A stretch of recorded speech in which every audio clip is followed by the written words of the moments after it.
You're welcome to today's episode of the Nigerian Ombudsman. It's a pleasure to have you as part of this particular episode. And thank you for stopping by as usual to check out the content that I have on my channel. Today I'm going to be addressing 4 issues. The first one is for us Nigerians to know that we should step beyond the presidential elections. Then the second one is the declaration today by the Minister of Agriculture and Rural Development, Mohammed Abubakar, that 19.4 million Nigerians, according to the Food and Agriculture Organization, are in danger of food insecurity. And then the third one is the hazard of wood and other debris left at checkpoints in our country. And then lastly, the issue of data privacy in relation to BVN, the PVC, and other data have been collected from Nigerians. So let's go to the first issue, which is the forthcoming presidential and other elections on the 25th of February. I already hope that you have your PVC with you, because this is, I'll say, one of the most critical elections in the history of Nigeria. And critical because Nigeria, like you know, have gone through the hands of people that I refer to as evil to the core. Because they are evil because they care for themselves alone and they do not really care about what happened to the general population.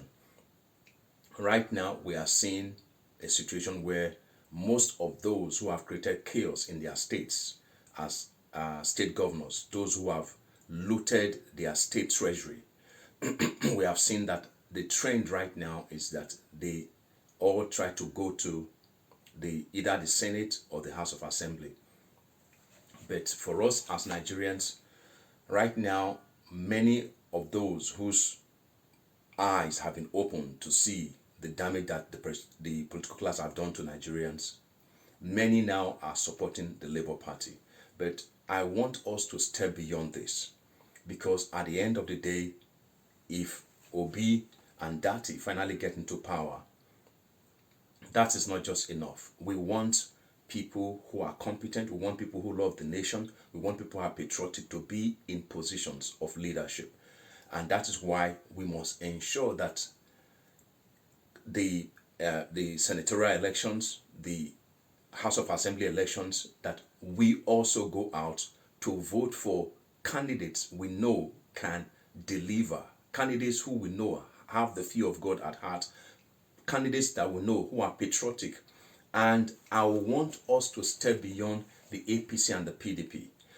You want to ask me, well, it's more about the candidate.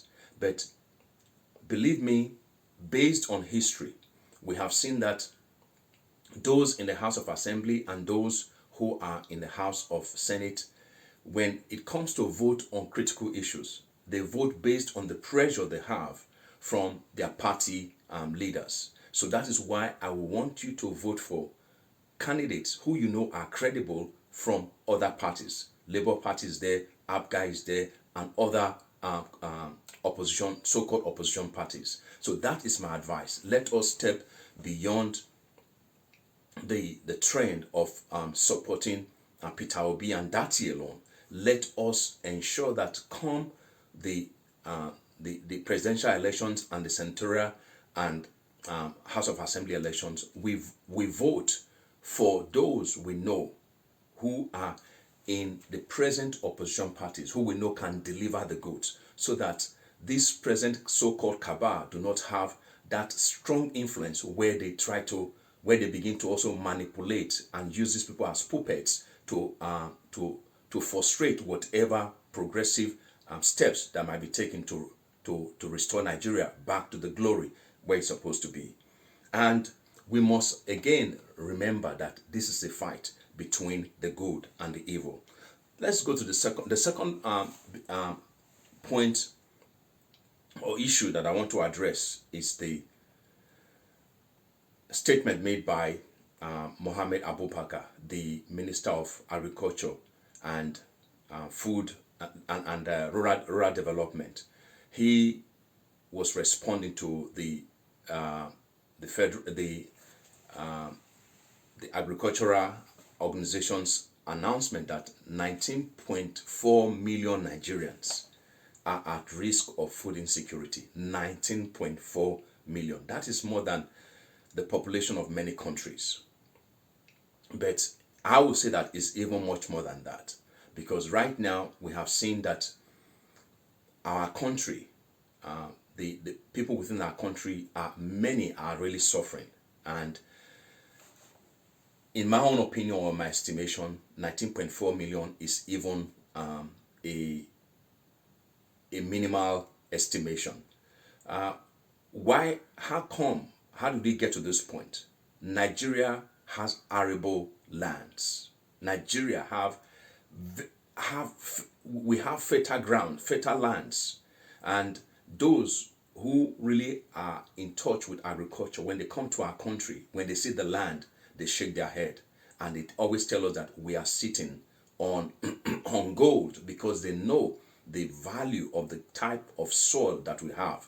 But we have seen, for example, the problem of insecurity have frustrated many farmers. Many farmers have had to abandon their farmlands. Why? Because of the problem of insecurity. They can no longer go to their farms. I remember as a child, I used to work in the forest with my cousins on our way to, maybe during the holidays, when we went to visit my late grandmother then. We walked freely in the forest on our way to the farms. We were not afraid of anything. But all that has changed now.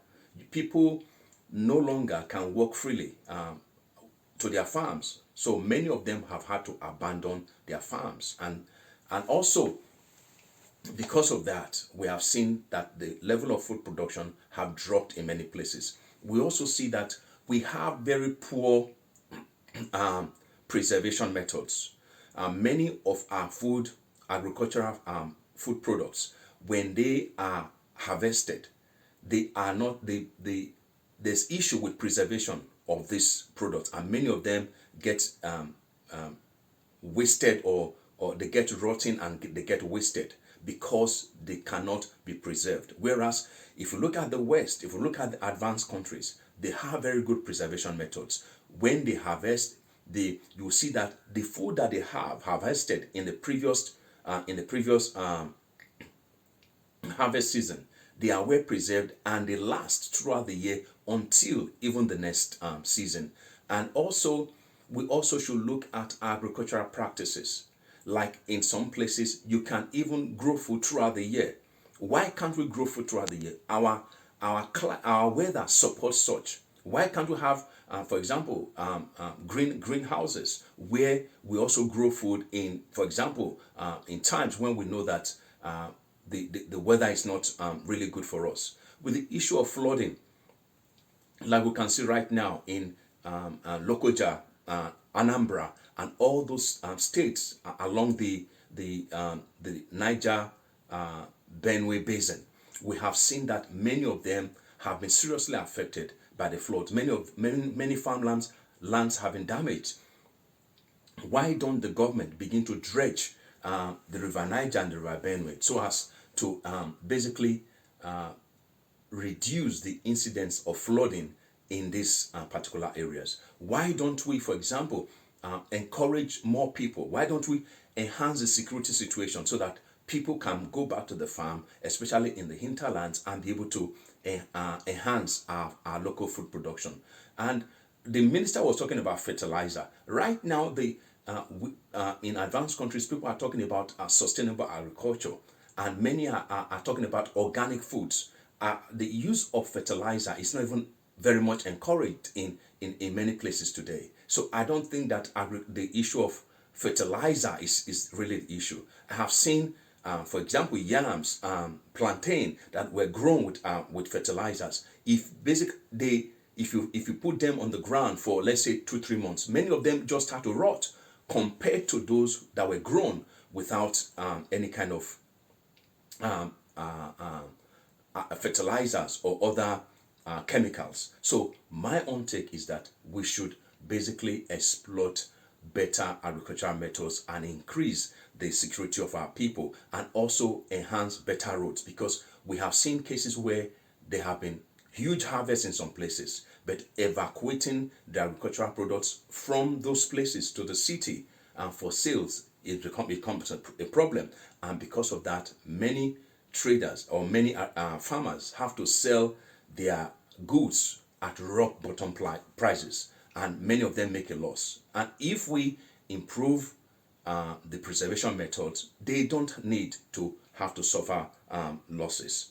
Then the other issue I'll be looking at is the problem of debris, wood, and other materials on our highways. If you travel on our highways and if you get to the checkpoints, you will see that even when the security personnel, when they leave the checkpoints they have mounted on the roads, they still leave those woods and other materials on the roads. And these have become a serious hazard for travelers, especially in the night. We have seen many accidents result due to this particular problem. And my advice to the police and to the military who man these checkpoints, I appreciate the fact that they are there to provide the security. Of course, we know that some other things happen where maybe in some cases where drivers are extorted. But I want to say that in doing their duty, those obstacles are there to prevent, maybe to safeguard themselves from motorists. But they should do one thing. After their duty, it's important for them to remove all these obstacles from the road, so that when people are traveling, especially in the night, these things do not become a risk to travelers. So that's my advice to the military. I hope that they accept it, because if they truly love the people they are serving, they should also care for their safety. Then the last issue I'll be addressing, because I don't want this video to be more than 15 minutes, hopefully, is the issue of data privacy. We have seen a lot of data being captured right now.